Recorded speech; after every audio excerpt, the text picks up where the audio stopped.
The hosts feel it would be a little unkind to present this podcast without just a word of friendly warning. We are about to unfold the story of Frankenstein, a man of science who sought to create a man after his own image without reckoning upon God. It is one of the strangest tales ever told. It deals with the two great mysteries of creation, life and death. I think it will thrill you. It may shock you. It might even horrify you. So if any of you feel that you do not care to subject your nerves to such a strain, now's your chance to. Well, we've warned you.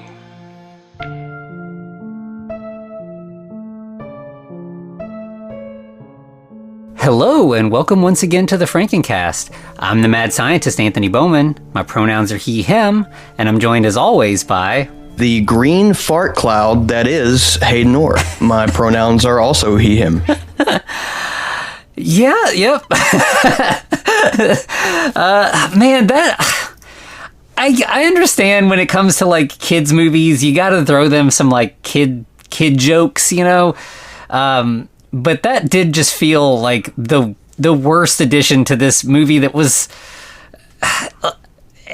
It definitely, this movie has some room for improvement, and that would have been a big step in the improvement territory, was just getting rid of this, joke that they really kind of ran into the ground. Yeah, it's, and I don't know if this is because, I don't know what your immediate reaction to it was besides that, but as a kid who grew up with internet access, and like being on websites like DeviantArt and 4chan as a youth, my immediate thought was, okay, this is who on this like production teams like has the weird art fetish that they felt the need to give this character constant big green stinky clouds of farts like throughout the movie. That was my immediate, I was like, this is someone's fetish. They shoehorned it in here into this fucking kids movie.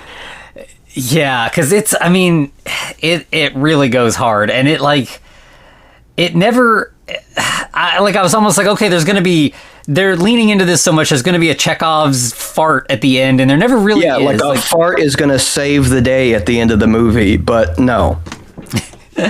Yeah, like the last time that I can think of a thing that had a fart in it that like I thought was like worth it was did you ever see Swiss Army Man? Oh yeah, because that absolutely, it factors in to the story, so it's not like it's weird and like like potty humor, but it does serve a purpose, unlike in this movie where it's literally just meant to be like the lowest kind of gag they can throw at the audience to get a laugh. Yeah. So yeah, we are talking about Monster Family. This is a weird one. I did a little bit of like research about this because there was a few things that I was like, what is up with this? So this was written by a German novelist, David Safir. The novel is called Happy Family. I obviously haven't read it, but from what I can gather, it's the family in Happy Family they're just monsters. It's like the Munsters or something. They are not regular people turned into monsters. So right away I'm like, the premise is completely out the window then. Like they've completely changed things. But the novel came out before Hotel Transylvania, but obviously this movie came out after Hotel Transylvania, and it very much feels like, hey, maybe we can capitalize on this Hotel Transylvania thing with the movie. Interestingly, this author I also found, another novel he wrote that has been made into a film is called Jesus Loves Me, and it seems like it's a rom-com where a woman falls in love with actual Jesus back on Earth, which is insane. Yeah. So it seems like this guy has some very out there ideas for novels, and then they get turned into, I guess, so movies. Well, I think, didn't he also write the screenplay for this? I believe so, yeah, which is, again, weird. Like, I feel like he's completely changed the entire premise. Like, Yeah. it does make me curious about the book, because I'm like, the whole point of this movie is, oops, we got turned into monsters, we want to get turned back into human. That's the whole plot. So what happens in the book? I don't know. Yeah, it's not like, Clive Barker writing the screenplay for Hellraiser and basically just making, the Hellbound Heart into like a movie-length story and changing a few things here and there. Like, I mean, it's, yeah, I wonder if there are any English translations of the novel. Yeah, Because I am curious, like, yeah, I agree to, like, check it out and see just how different. Because, I mean, if they're, like you said, like the monsters, like they're already pre-existing monsters, is it the same plot, just that they aren't human at the beginning, or is it... I don't know. Yeah, because I mean, we'll get into all this plot specifics, but I mean, like, the reason they turn into monsters is part of the plot, and the reason they want to, like, it's all built in there. So yeah, I everything would be totally different without that. So yeah, I'm gonna look, like, maybe we can do this on the Patreon at some point, because I'm curious, very curious at this point. Yeah, maybe the book is just Dracula trying to, like, ruin this regular monster marriage. He's just coming in and just trying to fucking be a home wrecker. Yeah, I don't know. We hopefully we'll see. I'm very interested in digging into that. But yeah, for now, let's get into this one.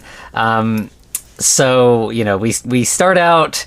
We've got a castle on an icy cliff. We're hearing spooky organ music. It's, of course, toccata and fugue in D minor, the spooky organ song. And when we go inside the castle, we have 3 bats who are like dancing around on the keyboard. They're playing the song. Or mainly, there's 2 of them that are playing, and like, the one, I don't think the bats ever get names. There's just 3 bats. They don't talk. They're just kind of like, slapstick gag things. And there's one bat who's like the dumb one. You can tell he's just got a goofier face, and he's always doing dumb stuff. Yeah, he kind of reminded me of the googly eyes gremlin from Gremlins 2. Yeah, and I was thinking of like the recent Godzilla, like, MonsterVerse movies, the King Ghidorah, where there's like the one head that's a little goofier. That the Jeff, the third head. Yeah, it definitely kind of gives those vibes. But and so he's like, standing perched, like ready. He's got one note in the song, and he keeps looking at his 2 friends like, yeah, is it time? Is it time? And they're just like, wait. And then we see outside of the castle, a much larger bat figure is flying closer and closer to the castle, dodging beams of sunlight coming down through the clouds. I mean, it's Dracula in his sort of, bat demon form that we often see Dracula turn into. And, so of course Dracula walks into the castle right at the time when the goofy bat is supposed to do his note. And he doesn't notice that Dracula's walked in, and the other 2 guys are like, no, stop, just stop. And he can't wait any longer, so he starts just like pounding on the note. And so we're getting this sort of like the relationship here of like, they're kind of scared of Dracula. They're his familiars / sidekicks or whatever. But he is also kind of an imposing figure that they are afraid of. But then that immediately all of the air is sucked out of the room in terms of that sort of tension, because right away he's like, all right, and a 1, 2, 3, and they just start singing "It's Not Unusual." Yeah.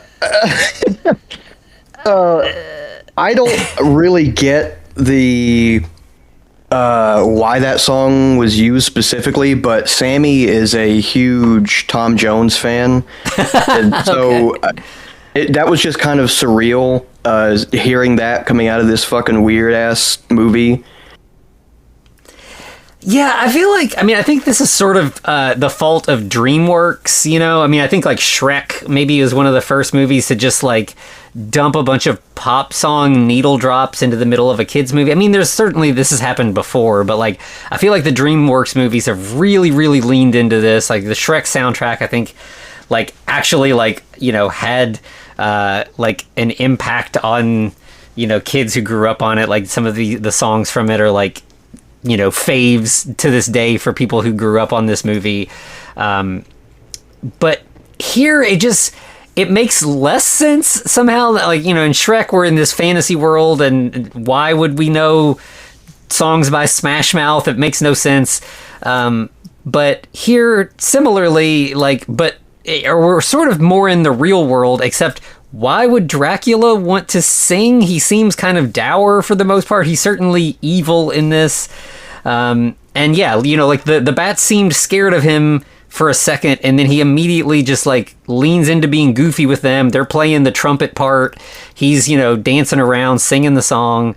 Yeah, just it's very, very strange. And we like, as he's singing, we also get some like montage stuff where we see Dracula's like day-to-day life, and we're seeing a picture of a very lonely Dracula. You know, he has this bed that's all beautiful. Like, he's got everything about his life looks very romantic, but he's by himself, so it feels very lonely. And you know, I think when we get to the end of it, like as soon as the song's over, like the goofy bat comes over to like pat him on his shoulder, and Dracula's like, no, I'm the Prince of Darkness. And it's like, dude, you were just singing Tom Jones like 10 seconds ago. Don't act hard now. Yeah. So yeah, I read about like just that opening scene. I was like, okay, I know this is going to be a movie that's a lot of lowest common denominator stuff aimed for kids, and there's probably going to be a lot of grating song and dance numbers. There were less than this opening made me concerned about, but still, you know, more than I wanted, for sure.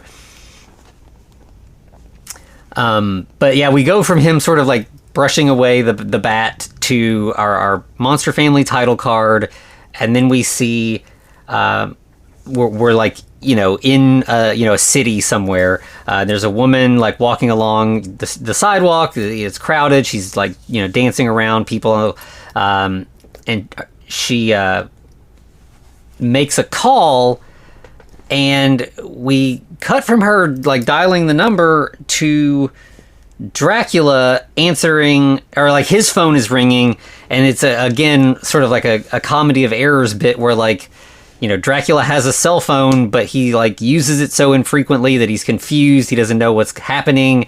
He eventually figures out it's a phone, and then he can't find, you know, it's all of this kind of stuff. But eventually he answers, and we have this woman somewhere in a city that will eventually get, her name is Emma, calling Dracula, and we find out that she somehow thinks that this is a phone number for a costume store that focuses specifically on vampire costumes, and she like, you know, she says something about, I'm calling about your fake teeth, and Dracula's like, excuse me, my teeth are, I know I'm old, but these are very real teeth right here. And she's like, what do you, huh? And he's like, this is Dracula. Who are you trying to call? But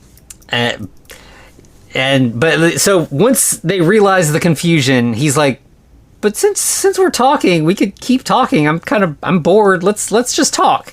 And for some reason, she's like, sure. So they kind of just have idle chat for a minute or two, but then she trips on something, drops her phone down a sewer vent, and you know, that's the end of the call. But Dracula, in these mere minutes, is completely smitten and has decided he is going to track down this woman. Like, you know, I think he calls in Renfield, who in this version is sort of like a little like chubby butler guy who eventually will turn out to have like a sort, like a sort of like it's sort of Karloffian-ish accent. When he finally, but like we'll spend a lot of time with him not talking before we'll get his voice.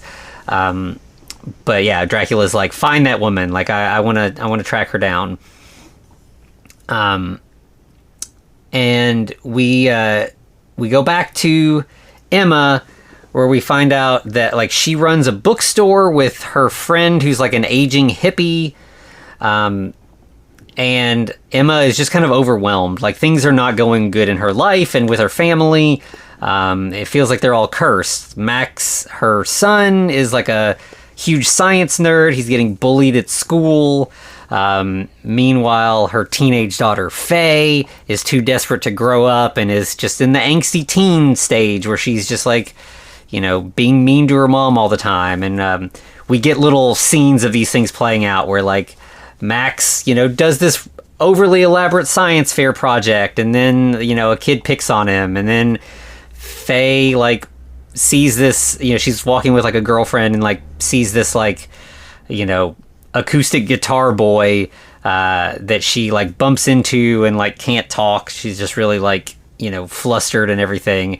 And the boy, like, invites her to shoot a music video with his band later because they need pretty girls, and she's like, what, me, I'm pretty.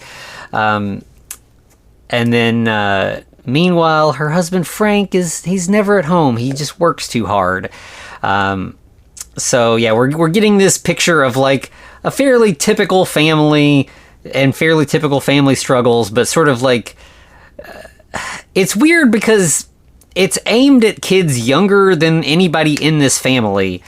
So like the issues people are experiencing are sort of cranked to 11. Like everybody's acting like they're much worse than they are. I mean, like, of course, everybody's life is different, and what you're experiencing can certainly seem overwhelming. But like as the movie goes on, I feel like this movie is acting like the normal day-to-day life stuff of a family is like so crushing that it's a miracle that any family makes it through the day, that like everything is just on like the razor's edge of like divorce and children running away and everything for just these sort of like standard issue normal grievances. Yeah. But we do get that like Frank, I would say, is really like the weak link in terms of like this actually felt very similar to Billy Frankenstein, where he works too hard. He's trying to take care of his family, and he's got a boss who's an asshole who's like constantly threatening to fire him if he doesn't stay late and do another, here, finish this file, finish this. And Frank is just too weak-willed to like be like, no, I'm doing my normal hours and I'm going home. I've got family obligations to take care of. And this is our first instance where we find out that when Frank is nervous, he farts. So we get he farts here, and like the boss like has to back out of the room slowly because it's so bad. So we get all of that, and then we go back to Emma, who is talking about that. And on top of all that, she's having trouble with her Halloween costume. She tried to get these vampire fangs. It didn't work out, and she really wanted to like do something nice and fun for the family and take everybody out for a fun Halloween night. So we get Emma as like a good mom who's really trying in spite of all the other things going on around her. And this is her friend. I don't remember what the friend's name is. I just called her Hippie the whole time. I think it's like Cheyenne or something like that. That sounds right. Yeah.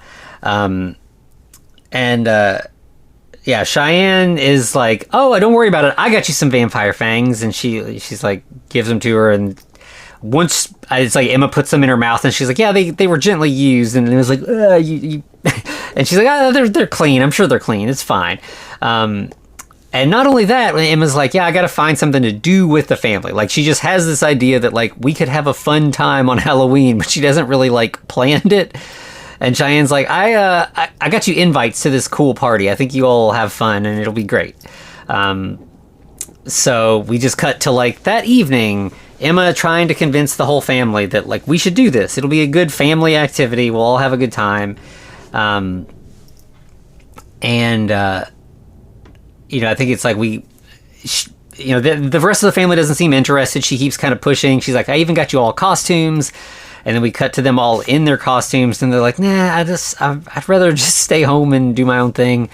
But like, yeah, Emma's and this is where we see, Emma is dressed up as like a lady vampire. Frank is a Frankenstein monster. Faye is a mummy, and Max is a werewolf. So basically the monsters if Marilyn was a mummy and not just a regular girl. Yeah. And then we cut back to Dracula's castle, where he is he's like singing again as he like goes down this hallway leading to an old woman trapped in like a laser jail. And we'll eventually find out this is Baba Yaga. So Dracula has her, under lock and key, and he will give her freedom. He will let her go, but he needs her to do a transformation spell first. And so she has like a magic amulet that he has, confiscated. He gives it back to her. And so, she agrees. And he's like, but can you actually do it? And to prove it, she turns the bats into 3 pigs. And Dracula thinks that's hilarious. And I think he's like, yeah, but okay, go ahead and change it back though. And then we cut back to the family, and they're like all fighting at this point. Faye is calling her mom embarrassing. It's sad that you keep trying to treat us like kids, and this is I'm embarrassed. I don't want to be seen out in public with you in these stupid costumes. They're all homemade. Max sort of tries to defend mom for a second, which just results in Max and Faye going at it. They're all fighting. It's just like this movie is just really playing up the dysfunctional family stuff. You can pretty much like figure out the entire plot of the movie from here. Obviously we know they're going to get turned into monsters and then want to get turned back, and they're going to have to do that through the power of reconciliation and love and blah, blah, blah. And sure enough, that's exactly what we're going to get here.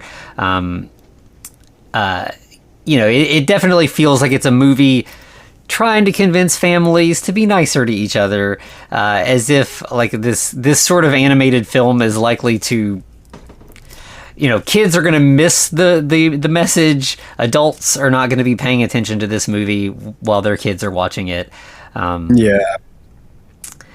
But so we go from them all fighting back to Baba Yaga and Dracula, who, he explains, like, I want you to turn Emma into a vampire.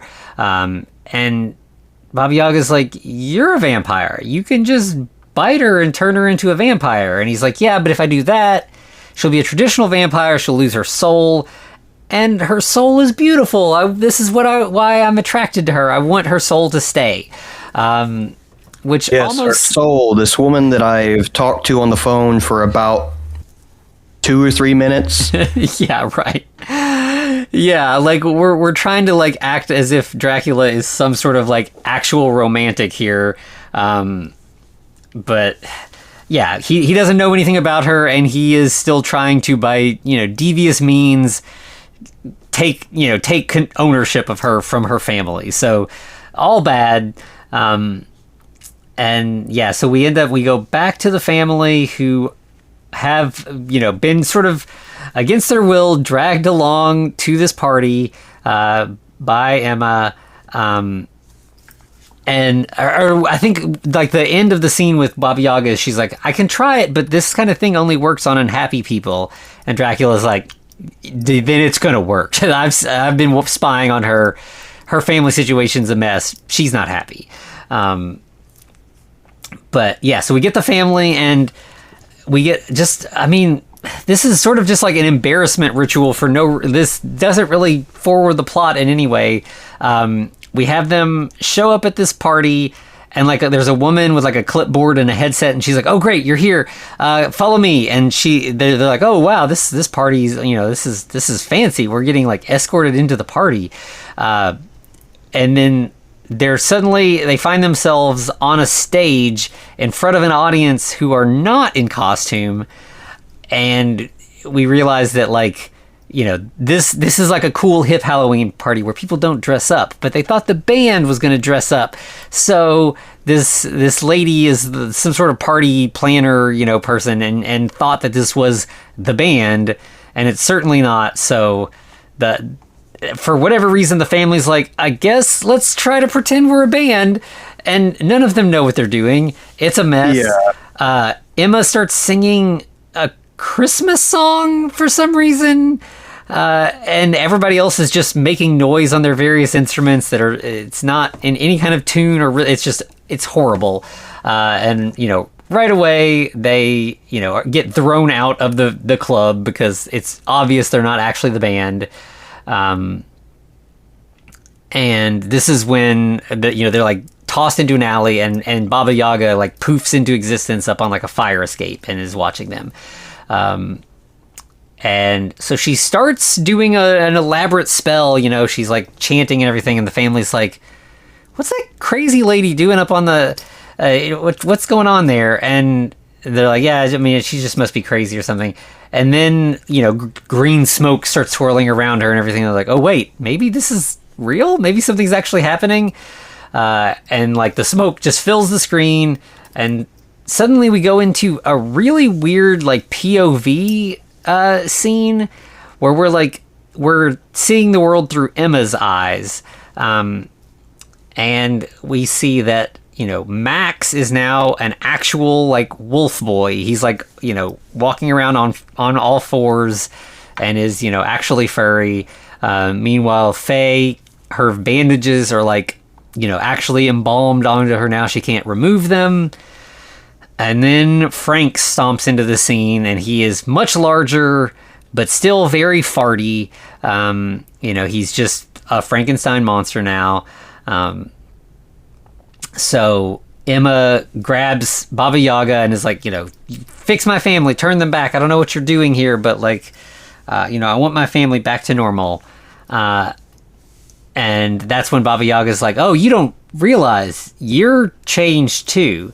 And she tries to show Emma in a mirror on like a parked car, but of course Emma's a vampire. She can't see her reflection. She just sees Baba Yaga and is like, wait, you made me look like you? I'm an old hag now? And she's like, no, oh, you're a vampire. So as Emma is like processing this, we have Baba Yaga trying to teleport away. And this is sort of like the beginning of an extended sort of chase thing where Baba Yaga's amulet is most of the way out of juice. It needs to be charged up in order to do the really powerful magic. So in the meantime, she can only like teleport short distances. So to start with, we end up with like a chase sequence where like, Emma is chasing her around town, and like they're sort of, on even playing field. Like we have Baba Yaga with a weak teleporter and Emma who now has vampire powers, so she can run fast and can leap really high. And so they're like running across roofs, and they get hit by a train, and they fall into a giant water tank and break out the side and spray water. It's just a lot of sort of sight gags, set pieces. It goes on a while. Yeah. I was like, there were points where I was like, okay, the chase is about to be over and it's going to transition into the next scene. And it's like, nope, chase is still happening. Yeah. I was like, it definitely felt like, okay, we're padding this movie for kids here. Like that we don't have to keep up with the plot here. We're just going to keep chasing. Eventually Baba Yaga does get away by teleporting below ground into a sewer, and like, to Emma, she has just vanished. She doesn't realize that she's actually still very close. But before she does that, like we do get a little bit of information from her that she needs to go fully recharge her amulet, and the place to do that is Oculus Londra. So once Baba Yaga vanishes, Emma catches up back to her family, and we see that like Frank is sort of in like early Frankenstein monster mode, where he doesn't really have a full vocabulary. He can't really talk. Here at the start, he just says oofta. Eventually, he will get a few more words. I guess, it's also worth mentioning, like, so I think this movie was also originally made in Germany, and then it was dubbed for, English-speaking audiences with a cast of, like, a lot of really good British actors, actually. Yeah, Jason Isaacs is Dracula, which I didn't realize until I saw the credits. I was like, oh, I could not even fucking tell. Yeah. Yeah, Jason Isaacs, most people would know as Lucius Malfoy, among other things. Nick Frost is Frank. Emily Watson is Emma. Catherine Tate is Baba Yaga, who I mostly know from Doctor Who, but I know is a beloved comedian in England. It's just a pretty even like Cheyenne, the like dumb hippie friend, is Celia Emery, who is in like just like a ton of British stuff. I think she's in like Nanny McPhee and the Best Exotic Marigold, like things that like big name stuff. And I think also like Bridget Jones's Diary, maybe, I don't know, but anyway, yeah, this cast is pretty stacked. And then for a good chunk of the movie we have Nick Frost just like kind of grunting and making, or like saying like very simple one word things. It seems kind of a waste of Nick Frost. So anyway, we go from the family sort of all coming back together to Dracula, who is like, he's already like decided this is all going to work out. Like he's preparing for the wedding. He knows it's going to happen.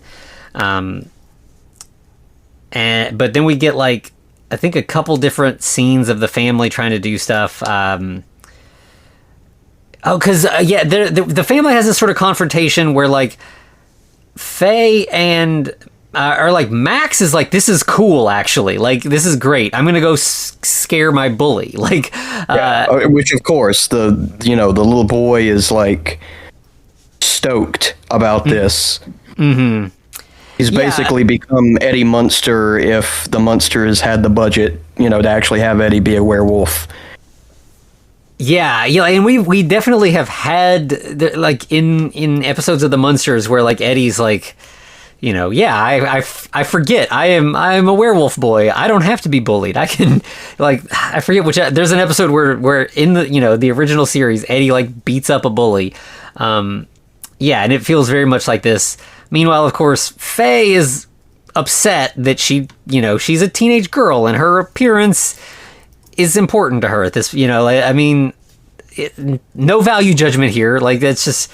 Nobody wants to be like a decaying mummy, and certainly a teenage girl who's just trying to like get acceptance and find a boyfriend. And so, of course, she doesn't want to be a mummy. Mummy skin will make that a lot harder than it already is. So she decides to go try anyway to like go to that music video shoot she was supposed to go to. But of course, things go very poorly there. The boyfriend is, or not boyfriend, like the potential boyfriend, I guess, the boy, is definitely grossed out by her, and like, she tries to explain things and he's like, yeah, sure, good luck with that, see you later, bye, and just, abandons her. I think this is the first step towards her realizing that like, oh, if I put a lot of value in my looks, then I'm only going to interact with other people who only see me for my looks, and if those looks go away, those relationships go away. So I don't think she's quite learned it yet, but it's like the cracks are forming in her sort of realizing this. So I think this is when the whole family finally, like, they all go home, they connect, and like, Faye is like, again, yelling at her mom, this is all your fault, you did this, and Emma's like, I can fix this, I just have to find Baba Yaga. I got information from her, I know she's headed to Oculus Londra, I just need to find where that is. Oh, and Max is like, yeah, that's the London Eye.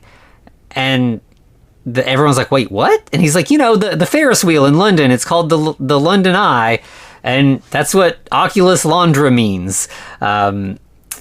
And I've heard that there are rumors that it was built on an ancient magical site and blah, some of this kind of nonsense, ley lines, etc. So they're like, okay, they do that a couple of times in here where Max just randomly throws out some bullshit, and they're like, yeah. Like he says something when they're talking about like a vampire with a soul, like that's, it's meant to sound like it's real, like, oh yeah, this is classic vampire lore, and it's just like something that they made the fuck up for this movie. Yes. Yeah, they definitely, like, Max is smart, so he just, like, anytime we need explanation, like backstory, lore stuff filled in, Max knows it all. Which, yeah, it's kind of lazy, but, again, I guess kids movie, we just got to keep things moving. But, yeah, I think then we have, like, the family is like, all right, well, we're going to go. They end up, Cheyenne, like, gives them a ride in her, obviously, Volkswagen bus that's super, hippie decorated inside and everything. And we have them driving as Baba Yaga continues to just, like, teleport places here and there and is not making good progress. And as they're driving, I think that we get more where, like, Faye is upset about the boy, and her mom continues the thing of, like, you're more than your looks. If your looks, go away, you still have a lot to value, and if he doesn't see that, he's not worth your time. Again, positive message, but I don't know, like, this movie has some good ideas. It just doesn't really execute on any of them in any way that, like, feels extremely compelling. Yeah, like, particularly the Faye thing feels kind of like, once again, to bring up the Munsters, like, the constantly confusing way that the Munsters feel about Marilyn's appearance. Like, it's a little just like the writers don't know exactly what they're wanting to do with this theme or, like, joke or whatever, and so the audience is never really sure, like, because she's like, yeah, well, looks fade and looks aren't everything, blah blah blah, but, like, she got turned into a fucking mummy, so it's a little bit more than just, like, being worried about a zit or getting older or something. Yeah. Yeah, like, this, it's not like I can't get a boyfriend. It's like, I can't live a normal life. I can't get a job. I get, like, yeah, exactly. Yeah, it's much bigger than that. But, yeah, so I think we eventually get to the airport, and this is exactly like what you were talking about. We get some, like, vampire lore where, suddenly they're like, oh, wait, you're going to have to go out in the sun. You're a vampire. That might kill you to just walk into the airport. And Max is like, well, legends are that vampires with souls, they're safe from the sun. But that's just it's just a legend. I don't know. There's no way to confirm. And so everybody's kind of, like, arguing about, like, is it safe? What should we do? But then the decision gets made for them because Dad farts and hotboxes the van, and everybody just, like, bursts out of the van to get to fresh air. So I guess that's the one time that the fart actually matters, but I mean, yeah, that's our Chekhov's fart for the for the episode there. Yeah, but don't worry, we'll still get plenty more farts. And of course, Mom is fine. The lore was correct because she has a soul or whatever. She's fine. So we have the family goes to, like, the ticket counter, and everybody's, like, arguing about, like, Max is still not maybe being a werewolf is cool. Maybe this is worth it. But they get to the ticket counter and they're having this argument, and then they're trying to buy their tickets. And the ticket clerk is looking at them like they're crazy because they're in, they look like monsters and they're arguing nonsense.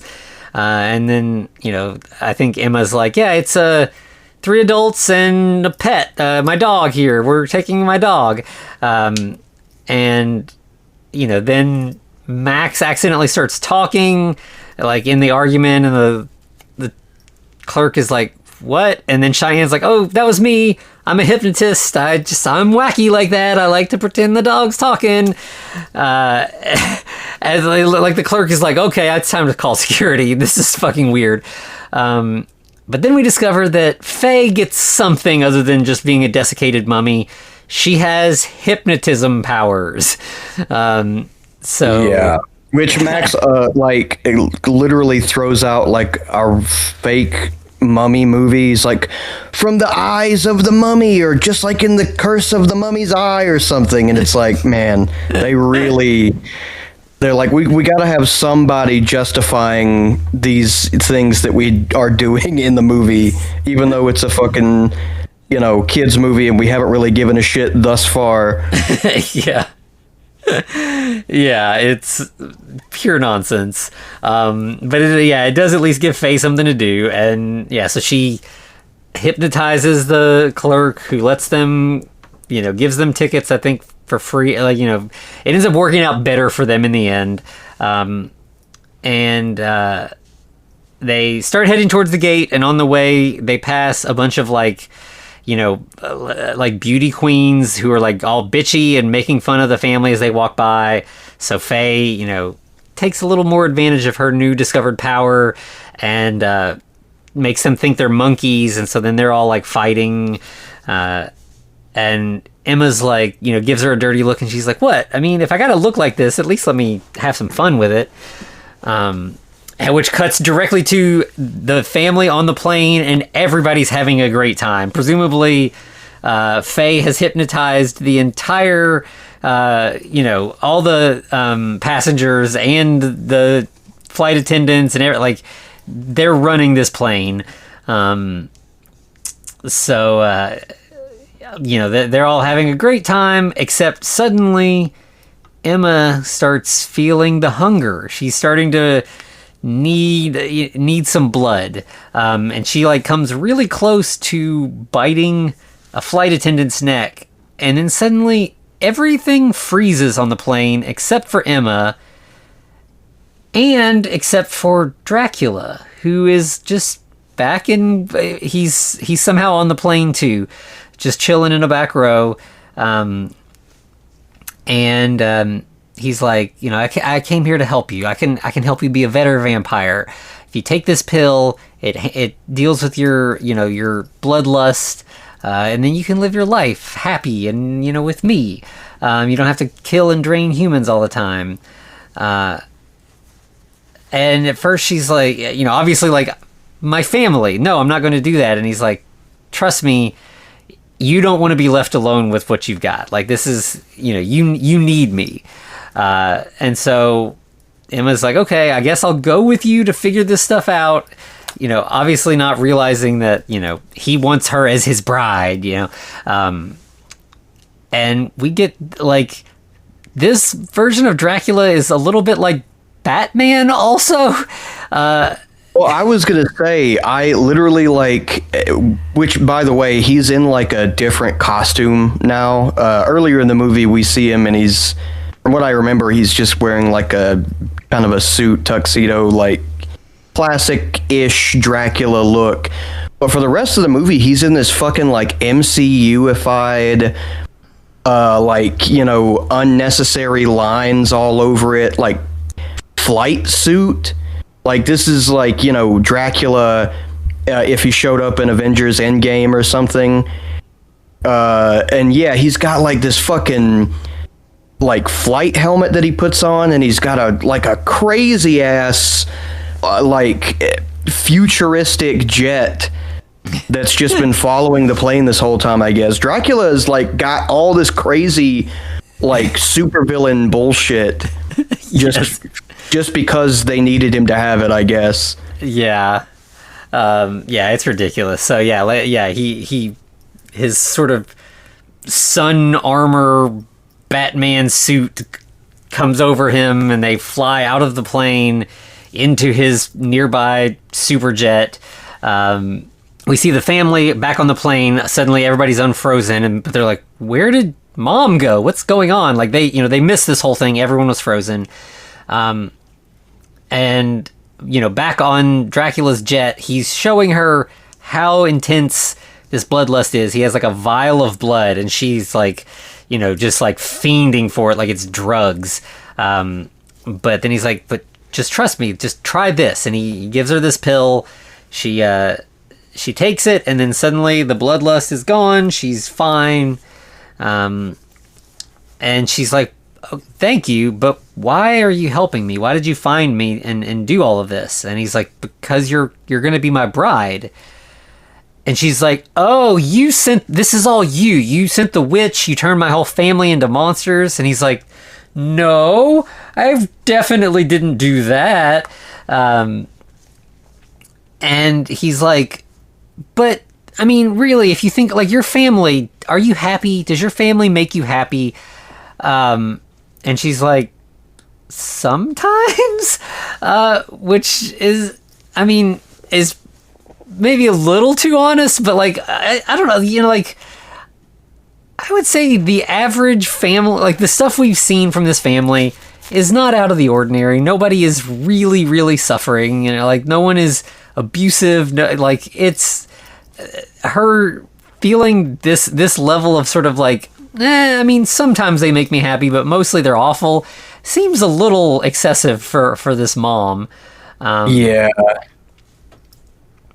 But, again, yeah, I think we're really trying to like paint this picture that like you should appreciate your family, kids. And so we got to really hit it hard here. And yeah, so, of course, at that point, Dracula paints this elaborate picture of what their life could look like together. And it's, of course, very romantic. They're jet setting. Everything's great. They have, she wants for nothing. She's, married to an immortal supervillain, millionaire, billionaire, whatever. And he's like, can your husband offer you that? And she's like, no, but he's my husband. Like, I need to get back to my family. And he's like, you would choose unhappiness over what I could give you. And she's like, no, it's not unhappiness, but if you're a mother, you take the good with the bad, which that feels a little bit more real. Like, yes, of course, like, when you are around, an adult who has to live with, a teenager, things suck sometimes, but like, that doesn't mean that that you don't want this person in your life. And I think that sounds more realistic. Like, yes, yeah. I'm part of this family. I love them, good and bad. I love all of it. So, Dracula is, of course, upset by this, and he just, like, drops her out of a trapdoor, and then we cut from her, falling, to the family who have made it to London, and they're like, what do we do? Where is mom? We don't know what to do next. And that's when she falls out of the sky into the River Thames directly behind them. And obviously the family's very happy to have her back. They don't know what happened. Where were you? What's going on? And she tries to explain, Dracula did all of this. He kidnapped me. He wants me to be his bride. And then we see, Frank is picking up a few more words, mostly jealous words. Like he doesn't like the idea that Dracula might try to steal his wife away. And we go back to Dracula, who's like, all right, that didn't work. So Renfield, it's time for the next step. Initiate Operation Ice Age. If I can't have love, no one can. So I'm going to eliminate all life on Earth. But before that, get Baba Yaga back here because I want her to destroy that happy family or else. So I don't know that we ever actually get that conversation. The next thing we see is just Baba Yaga catching up to the family in London and charging up her amulet with the eye, where like, you know, we got beams of energy launching out of the Ferris wheel, hitting the amulet, whole big thing. And then we get Emma and Baba Yaga fight over the amulet, and I was like, oh god, are we gonna have another like 5+ minute chase scene? Yeah. This one's shorter. Because Baba Yaga has the powered amulet now, and she manages to teleport the whole family away to Egypt. Except Cheyenne, who's still there with them. And right away, I did like this sort of character that, you know, Cheyenne's like just your stereotypical hippie girl. You know, she's kind of like if Janice from the Muppets was like 70. But she's like, oh yeah, it's just me and you now. And she's like she's gonna like punch out Baba Yaga, and I was like, all right, okay, you go, Cheyenne. Yeah. Honestly, like Cheyenne, when she first gets introduced in this movie, I was like, oh god, this is gonna be one of those characters that's, you know, just really annoying throughout the whole movie. But she's honestly kind of like the most fun part of it whenever she pops up. Yeah, she seems like she could be just a one-note character, but she's actually a little bit more interesting than all the other characters who are more or less one-note. So yeah, it's a very strange choice, but yeah, I appreciated this. Like, you know, she's not being like peace and love. She's like, I'm gonna fuck you up, Baba Yaga. Yeah. But we cut from that to the family, who are, you know, of course, walking through the desert. And I think we this sort of like we get like a lot of quick back and forth between the two. We have an extended fight scene between Cheyenne and Baba Yaga, where Cheyenne eventually does get the amulet back, and it's like Baba Yaga's like hanging off the side of the eye or something. You know, she's gonna fall to her death, and Cheyenne saves her, and Baba Yaga's like, why'd you do that? I've done nothing but terrible things to all of your friends. And Cheyenne's like, because I'm one of the good guys. I'm not trying to kill you. I'm trying to save my family. So we cut from that back to the family, who sees, you know, of course, we're in the desert. They see this beautiful oasis off in the distance, and they're all, you know, they run, they get to the oasis. We have them swimming and just really luxuriating in the water, and this beautiful, you know, a safe haven in the midst of the desert. And then, of course, as one would expect, we see that they're all hallucinating. They're actually just rolling around in the sand. Max is eating sand. You know, it's just the whole thing. And they're like, well, I guess they got to keep walking. So they continue on their way. And we see that at this point, Cheyenne and Baba Yaga, they're kind of bonding. They're like, yeah, Dracula fucking sucks, right? Like and Baba Yaga's like, yeah, he's kept me locked up for all these years. I only did this stuff to your family because it was my way to escape. And Cheyenne's like, what if we team up? What if you join me and we get my family back, and then we go and we shut this down? Like, we stop Dracula. And Baba Yaga's like, okay. And she's like, so first you just gotta turn them back into people. And Baba Yaga's like, this part of the spell, they can do it. Only when they are happy again will they become human. So, you know, as predicted, that's obviously what we're leading to here, is they've got to figure their stuff out. They've got to become a family unit together again, get over all of the tension, and then everything will be back to normal. Yeah. But then we cut to Dracula, who is going forward with his Operation Ice Age plan. And we find out that Dracula just has Ice 9. Like, this is just straight up Ice 9 from Cat's Cradle, the Kurt Vonnegut novel. Yeah.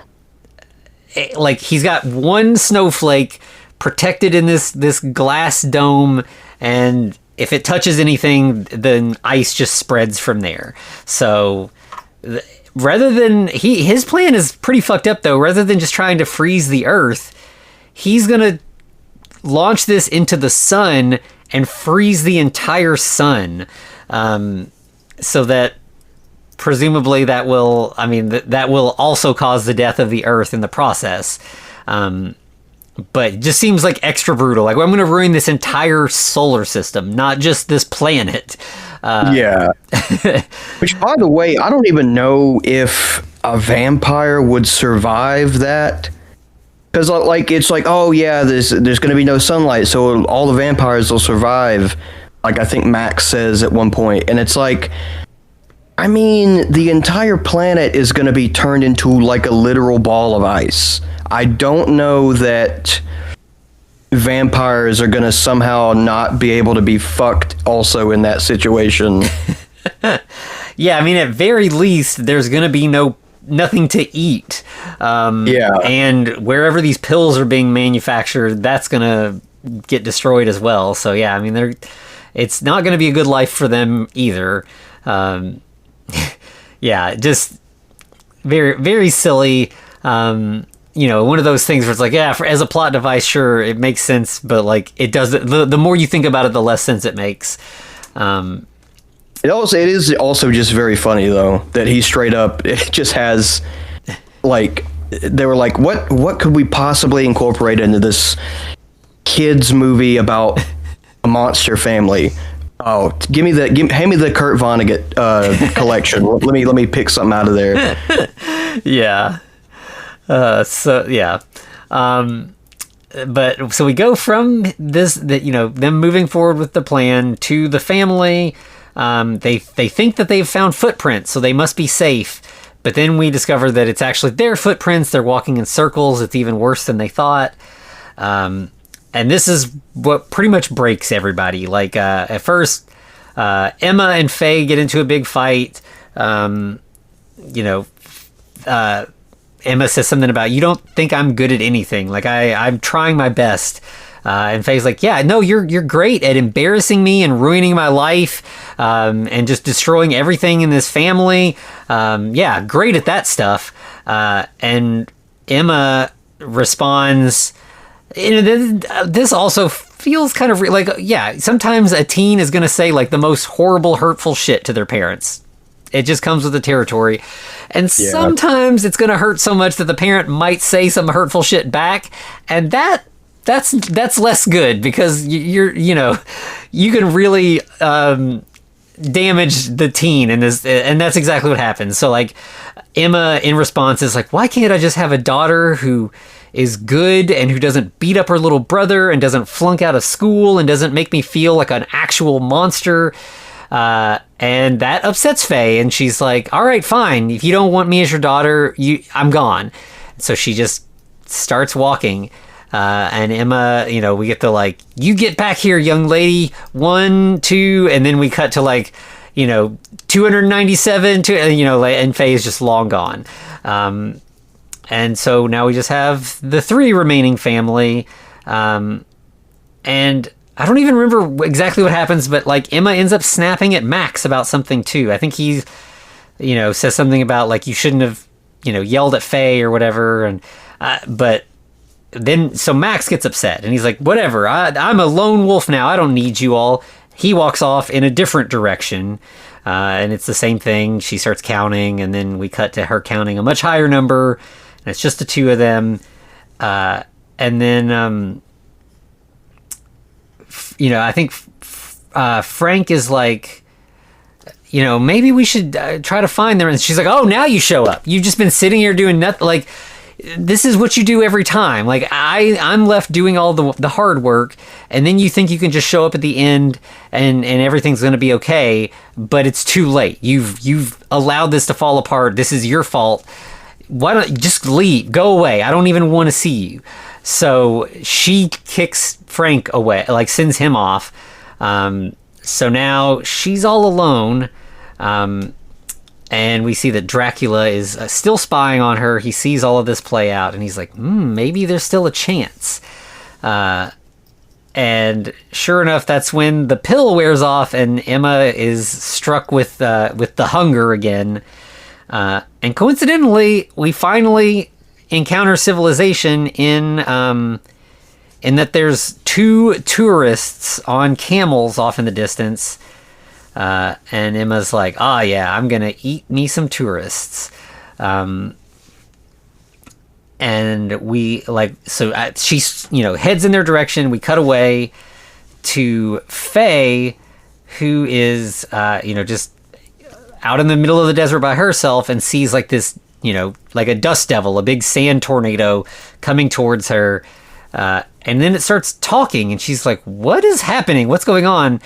And the tornado kind of dissipates, and we see that it's another mummy. A boy mummy, in pharaoh garb, and he'll eventually give his name as Imhotep. That's right, motherfuckers. Arnold Vosloo, fucking Boris Karloff, Imhotep. I was like, what? I was like, this movie is like halfway over, and they're introducing basically what could be another like villain for the family to have to face, like just out of nowhere. Like I did not understand. Like I was like, there's so much other stuff you could have done. You didn't have to bring in another mummy to like teach her a lesson about being a mummy. It's just, I was like, what the fuck is going on, man? Yeah, it's so ridiculous. This part, like, we obviously the plot structure here is pretty obvious. Like each of the members of the family needs to go out on their own and have their sort of Rumspringa thing, where they eventually learn that they really need their family so that they can all come back together and blah blah blah. But like some of them play out. They play out very differently.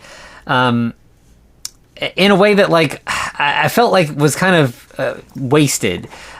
So Emma, or I mean Faye, right away is like, okay, yeah, there's another cool mummy. This is what I want. Now I've got like a boyfriend who gets me and appreciates me for my mummy self and all of this. We've got that. Meanwhile, we go to Max, who is not having a successful time. He is just alone. He sees a camel and is like, oh, maybe I can ride this camel, but he scares it away. So he's just alone in the desert, and it sucks. Like, I feel like, Faye, this makes sense. Like, we want her to have something that seems good, and then she sees that it's not actually good. Like, in comparison to her family that maybe seems bad, but is actually what she really needs. There should be this contrast, but meanwhile, Max is just, like, suffering. On the other hand, Frank is doing great. He's like, he really is. The best possible scenario for him. Yeah, it's the beauty queens that we ran into in the airport earlier. They've they're not monkeys anymore. They're just like, that wore off. But they have like bogged down their like tour bus in the desert. They were heading out into the desert for a photo shoot, and now they're stuck and they need help. And then Frank shows up, and they're like, oh, maybe this big, handsome, tall man can maybe help. And somehow they're not like, this is a Frankenstein. Like, they're just like, they're into it somehow. And sure enough, he is strong enough that he just fucking, lifts the Jeep out of the sand. And they just head out. Like, everything's great. He's riding with them. Everybody's happy. They're all flirting with him. Things going pretty good for Frank. And then I think we go back to Emma about to attack the tourists. And that's when Dracula shows up with another pill. And he's like, I can save you. And then we go back to Emma, we go back to Faye, who is loving it. She's like, okay, I'm better off. This is what I wanted. Life is good. And meanwhile, Dracula and Emma have arrived back at the castle, and it seems like she sort of accepted, like, okay, I guess my family doesn't need me. I guess maybe this is what I should do. I should just become Dracula's vampire bride. And we get this, like, sort of sensual dance number that, again, goes on a while. They twirl all over and it kind of, we get like montagey stuff in the background as they're dancing. And at the end, Dracula, of course, again asks her to marry him. And then before she answers, we go back to Max, who has made it into got into town, and it's like this weird luxury resort city in the middle of the desert. Like, it has like condos that are shaped like the Luxor Hotel, you know, like big pyramids, but like, you know, fancy modern pyramids. And he's like, oh great, I made it to safety, but like he sees some people and they get scared and run away. And, you know, this contrasting with him, like, being excited about being able to scare his bully earlier. He's like, oh, I guess Mom's right. Maybe being, you know, a scary monster is most of the time not a good thing. So, yeah, Max is, like, I don't know. It doesn't seem like he's really learning a lesson. He's just, his situation is bad. But Faye, meanwhile, you know, she's having her romantic moment with Imhotep. They're on top of a pyramid. He's like, I've been looking, you know, my whole life, you know, or for like hundreds of years, I've been looking for a woman to, you know, to be with me, who can conquer the world with me. And she's like, wait, conquer the world? And he's like, yeah, of course. You know, that's what we're going to do. We're going to take over everything. And she's like, I don't really want to do that. I'm happy being away from my family, but I want a sort of normal life. I don't want to rule the planet. Meanwhile, you know, we have Frank. He's like at a hotel pool with the models. They're all still flirting with him. Life is great for Frank. And then we see that Emma is like, you know, I accept. My family's better off without me. It's time to move on. And then we go again back to Faye, and Imhotep's like, no, you're gonna be my bride. We're gonna rule the world. And Faye's like, no, you can't tell me what to do. I'm my own person. And so we have this, you know, of course, he's old-timey and doesn't understand independent feminism, blah, you know. You know, there's tension there. And I think she, like, again, tries to storm off from him. And back at the castle, Renfield takes Emma to her luxurious, beautiful bedroom where she, you know, plops down on this huge bed and is relaxing, and then she's suddenly struck with flashbacks of the family. But probably the budget for this, they're not gonna like show us a bunch of stuff we haven't seen before. Every one of these flashbacks is a scene that we have already watched in this film. But I think that really kind of like speaks to like the sort of disconnect here, because she is able to conjure up a positive memory of every member of the family from this time when the family is supposedly in crisis. You know, like, it's not like she's remembering back to when Faye was a little girl and they got along. Like, no, this is like a thing that happened yesterday, you know? She's remembering the shit that is supposedly the whole reason that she's unhappy with her family in the first place. Right, yeah. So it felt like it really kind of betrayed that, like, things are fine. Like, this family is not in crisis. It's okay. But yeah, she's like, yeah, maybe I was a little hard on everybody. I shouldn't have been so strict. And then we go back to Frank, still chilling by the pool, and he's suddenly interrupted by a dust devil appearing, but it's not Imhotep, it's Faye. And she is, you know, like, at this point, I think the like boss of the models has sort of sent all of the younger girls away, and she's trying to flirt with Frank, and that's she's a real monster fucker, because she's really trying to get some of that green penis. Yeah. But yeah, then like, Faye shows up and sort of embarrasses her, and she ends up running away.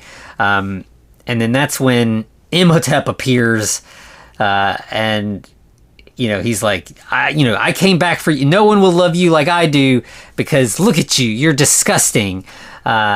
And I think that's the point where finally Faye has like the break where it's like, no, yeah, men are always going to treat me like all I am is my looks if I let them. But it's my choice to not be that. Like, so Imhotep's like, I'm going to drag you away. And that's when Max shows up and he's like, nobody takes my sister. And he's like, like biting at Imhotep's ankles, his little wolf boy or whatever. And then Imhotep just morphs into a giant scarab monster. So it feels like we're kind of borrowing from, the 30s mummy movies, and also the Brendan Fraser mummy movies. And, but Frank is big and powerful. So we get this elaborate fight scene where he is fighting, a scarab beetle the size of a bus. And Frank is successful, of course. Oh yeah. So we cut from that back to the castle, where Dracula is getting into like this giant water tank for his like this special bath, and he's of course they call it his Lazarus bath. That's what keeps him young, and it's like what? Like, why even have him be Dracula? If you're like, he's like Ra's al Ghul from fucking Batman all of a sudden. Yes. And he's got all this other supervillain stuff, and it's like, did you really even need him to be Dracula, like the Dracula in this? Because the only thing that's even remotely Dracula-like about him is he turns into a bat monster a couple of times, and he can hypnotically freeze people. Yeah. And that's like, there's no like blood drinking, no other vampire stuff other than, the holy water thing. But beyond that, it's just like, he's barely even Dracula. Yeah, it makes no sense. It's so silly. But we go from him getting into the Lazarus bath back to Emma, who is crying alone in her room, realizing that she's really let everybody down and that she misses her family. And that's when Cheyenne and Baba Yaga just poof appear in her room, and they're like, we're here to save you. And Emma's like, but she's the witch, she did all of this. And Baba Yaga's like, yeah, but Dracula made me, and we've kissed and made up, and we're here to help. Like, we're all gonna take revenge against Dracula. This is all his fault. And Emma's like, okay, but she's still a little skeptical. And to show Baba Yaga means well, she also, snaps her finger, and suddenly the rest of the family has also teleported into the room. And that's when Renfield comes in, and they're like, oh no, it's Renfield. And he's like, don't worry. And, they all thought he was like mute this whole time, but he can talk. And he's like, yeah, I know Dracula's awful, and I get it, but like, if you don't marry him, he's going to destroy the world. And they're like, no, we're gonna stop him. We've got it. We'll come up with a plan. We'll find a way. And Renfield's like, okay. Well, right now he is in his Lazarus bath, and he's basically helpless. So maybe this is the time, if we just can figure out something to do. And then Max, again, because he's the know-it-all who has to solve everything and somehow knows all of the monster lore and all of the tricks of the, monster hunter trade. He's like, okay, let's go to the kitchen. We can make holy water if we mix, and it's like salt and olive oil with water, and then some embalming fluid, some sacred embalming fluid. And they're like, or he calls it something, it's like sacred something, and they're like, where are we gonna get that? And he's like, that's what's leaking out of Faye's bandages, she's just covered in it. So we just mix these things together. That's holy water, which I thought holy water was just straight up just water where a priest blessed it. I didn't think you mixed other shit into it, but Yeah. Well, I mean, I guess that's why Father Karras dies in The Exorcist, because they were using the wrong kind of holy water to fight Pazuzu. They should have known that they needed fucking mummy excretions and olive oil and a bunch of other shit to fight against evil. The only thing that's the sort of mummy craze that happened in the world in the 30s, which is the inspiration for the Mummy movies. The world just became obsessed with Egyptology. We had unearthed some pyramids and found some actual mummies. And then people started thinking like ground up mummy might be useful for like impotence or to cure, people get all nonsensical about like weird cure-alls and stuff. Absolutely insane people drinking ground up human remains in like tea so that they can get a boner. And it's like what is the fucking thought process for that?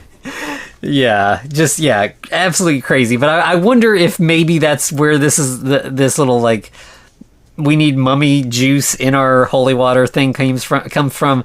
I mean, it feels like a stretch. Obviously, you're not going to have like a 7-year-old kid doing like the Leonardo DiCaprio pointing at the TV meme about mummy lore, but it did feel like maybe that was what it was kind of nodding to.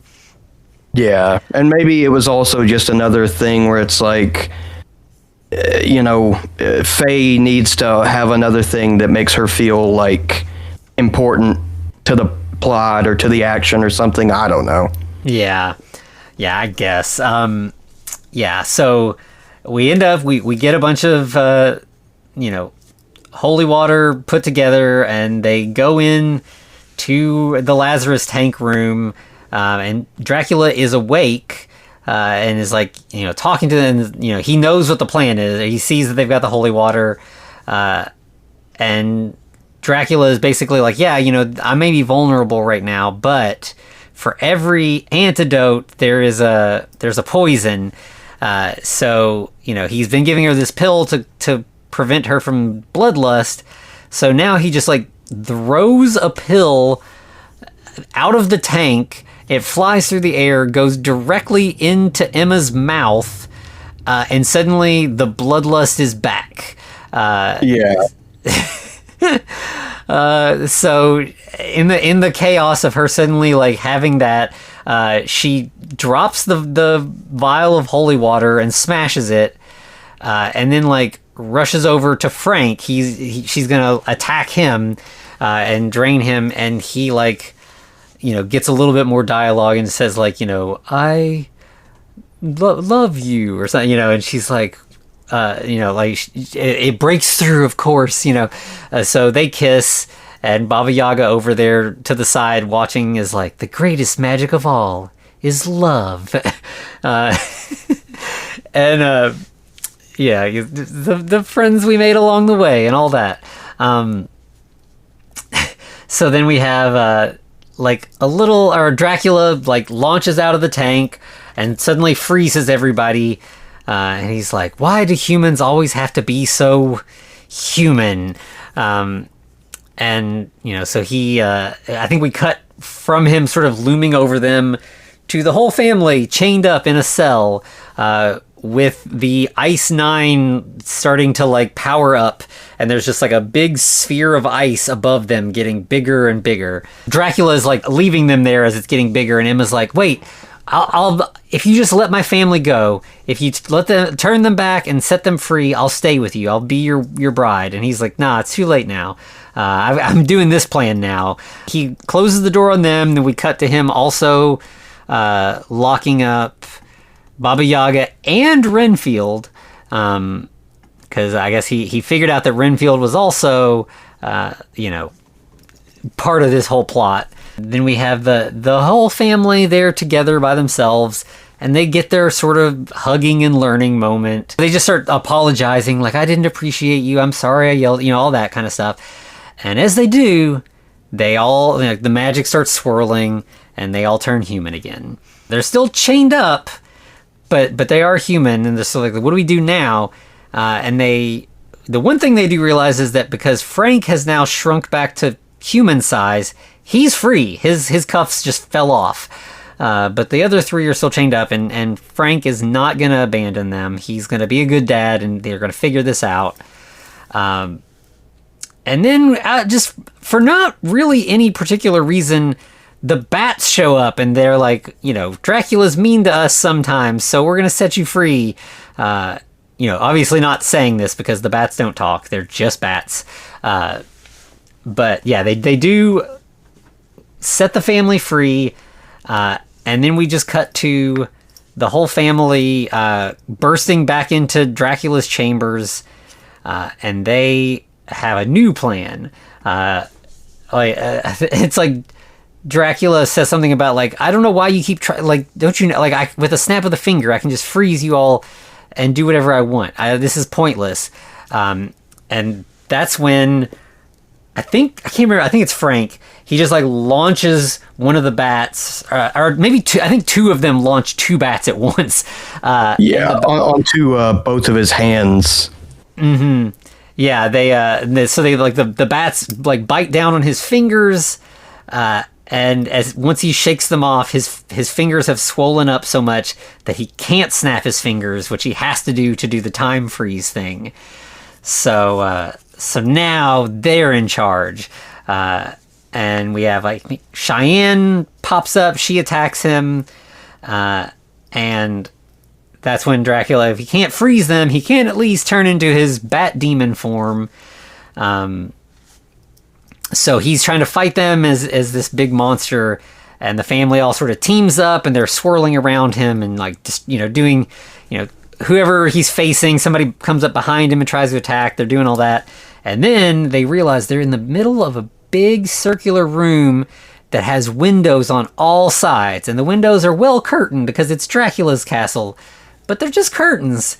So the family slowly starts, like, a couple distract him while somebody goes over and pulls back some curtains, and then somebody else runs over to pull back curtains on this side, and beams of light are coming in, and we end up having Dracula, slowly, move to the very center of the room, trapped on all sides by sunlight. He can't move. And then when he's, it's like the very last little spot in the room doesn't get sunlight no matter what, but they also have that Ice 9 crystal, so they just hit him with that, and he freezes solid in a room surrounded by sunlight. So he is trapped for good, and the family can now celebrate. They did it. That teamwork, they learned to appreciate each other and became human again, and all of this, and now they've saved the world and them and each other, and they're all kind of celebrating.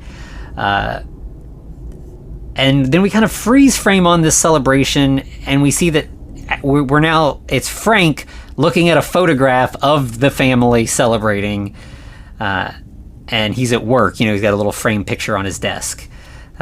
So some amount of time has passed. We're back home. Everything's back to normal, but not quite the normal we had before, because the boss comes in and is like, all right, I don't even remember if they I'm sure they say the family's last name is Wishbone. He's like, all right, Wishbone, here's some more work. And he drops this big stack of papers, and Frank's like, nope, I'm headed home. I'll see you later. And the boss is like, I think you should think of your family. Do I need to threaten your family again? And Frank's like, oh yeah, I am thinking of my family. I'm going to go spend time with them. I'll see you tomorrow. And he's above this pressure now. And then we just cut to the family. They're not going to try to go to a Halloween party now. They're just going to have their own fucking Halloween party. There's this big party. Everybody's in costumes, but now, instead of everybody trying to be something that they're not, they're all dressed in costumes appropriate to who they are as people. So, like, Max is Albert Einstein, and I can't remember what Faye is. She's like some kind of princess of something. Like, everybody is something that they want to be rather than a monster. Yeah. And of course, because we need another musical number at the end of this. The party, they're just blasting the song Happy, of course. And it's like we see other characters from everybody's just having a great time at the party, and then suddenly the door swings open and we just see silhouetted this tall looming figure with these pointed ears sticking up. It looks like the silhouette of Bat Demon Dracula, and everyone's like, oh no. And then the figure steps into the light, and it's Baba Yaga and Renfield stacked on top of each other, because I guess they're a couple now, and Renfield is dressed up like a bunny, so he has tall pointy ears. And then we just get everybody dancing. We just, keep the song going, and dancing continues. Everybody's having a great time, and then I think that rolls us into credits where we get more freeze frames from the movie as Polaroid stills, as the credits scroll. Mm-hmm. So that is Monster Family. Yes. It's okay. It very much feels like they were definitely trying to sort of ride the coattails of like the Hotel Transylvania series. Mm-hmm. But those Hotel Transylvania movies are like leagues beyond this. Like the animation in and of itself, the character designs, the humor. I mean, they don't, they're not wasting talented actors on random voices that like are barely used, like Nick Frost with Frank. Mm-hmm. It's just, and I mean, this movie isn't bad by any means. It's I've seen worse like kids movie stuff before. Like, absolutely, yeah. There's definitely much more slop out there, that's worse than this, but it's still not the most cohesive or like really engrossing thing. And I was looking it up. It was a box office bomb too, because it was let's see, had a $30 million budget and it grossed $27.8 million. So it didn't even make its budget back. And so I'm just like kind of shocked that they made a sequel.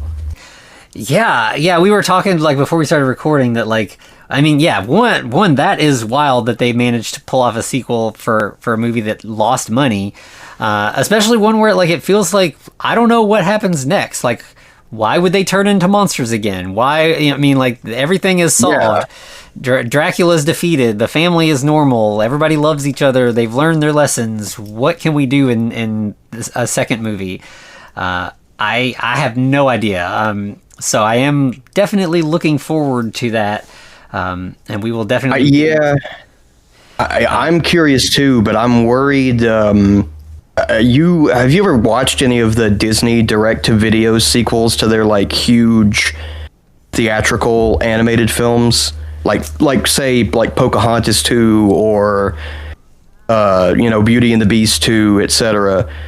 Yeah, I am worried that it's going to be a situation like that. Yeah, I agree. Like I feel like I've seen maybe The Lion King and I don't know, something Aladdin or something. But yeah, the decline from the first to the second is incredible in those, and yeah, I fear that might be the case here. I don't even know if the sequel was straight to video or if it played anywhere in theaters.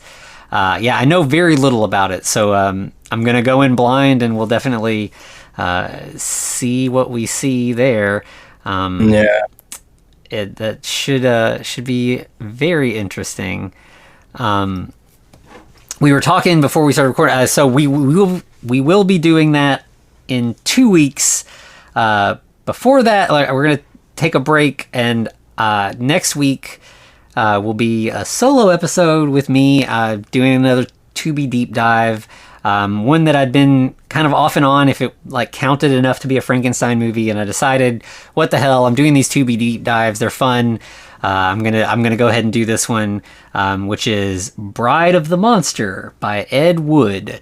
So I am super excited to get to that next week, and then of course the week after, Hayden and I will find out what happens in Monster Family 2, and hopefully we will be pleasantly surprised. But I'm pretty nervous about that. Yeah. Well, we'll just try to be positive about it, and yeah, maybe like you said, maybe we'll be pleasantly surprised. Maybe it'll be absolute dog shit. Who knows? Who knows? But I am definitely looking forward to that Bride of the Monster episode. Ed Wood's like movies are some of those things where I've tried to get like TJ and John and other friends to watch, and they're like, I don't know, is it a black and white, a B movie? And I'm like, no, you don't get it. It's gonna be like The Room before The Room. I'm like trying to explain that it's gonna be entertaining in a very fun way, even though it was made by somebody who it was, like a crazy person and thought that he was making Oscar-winning schlock. Yeah. But yeah, so far no dice, but I'll get them one day. Yeah. But yeah, have you tried to get them to watch the Tim Burton movie? Maybe that'll like convince them that there's something. I haven't. Because that one, I mean, that movie's really very good. It's probably like one of the best performances Johnny Depp's ever given. That and Fear and Loathing in Las Vegas. But I want to like show them Ed Wood's actual stuff before they see that. Yeah. So that they have, better context, and they're not like, well, surely this is an exaggeration of what was actually put to screen by the real life man himself. And it's like, no, this really is it. Yep. But yeah, so looking forward to that. Where can they find us, Anthony? So you can find us on all the socials at The Frankencast. You can email us at thefrankencast@gmail.com. We're also over on YouTube. And of course, you can always find us at patreon.com/thefrankencast, where we got all kinds of fun stuff. Finally got Hayden in on a porn parody episode. I know those are some of our most popular Patreon episodes. So we just did one of those together and had a great time with that. Yes, very much so.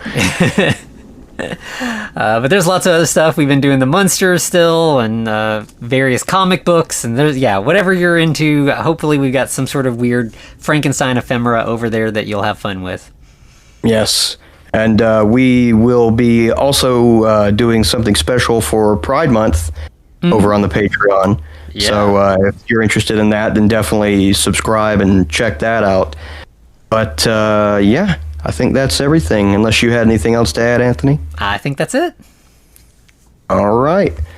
Well, if that's all there is, then to be continued. Looks like you survived another episode. The Frankencast is a production of FCR Media. It's hosted by Anthony Bowman, Eric Velasquez, and Hayden Orr. Follow us online at The Frankencast, or send us a letter at thefrankencast@gmail.com. Our cover art is by Amanda Keller. You can find her at Keller Illustrations on Instagram. Our theme music is by Vivek Abhishek. Thanks for listening.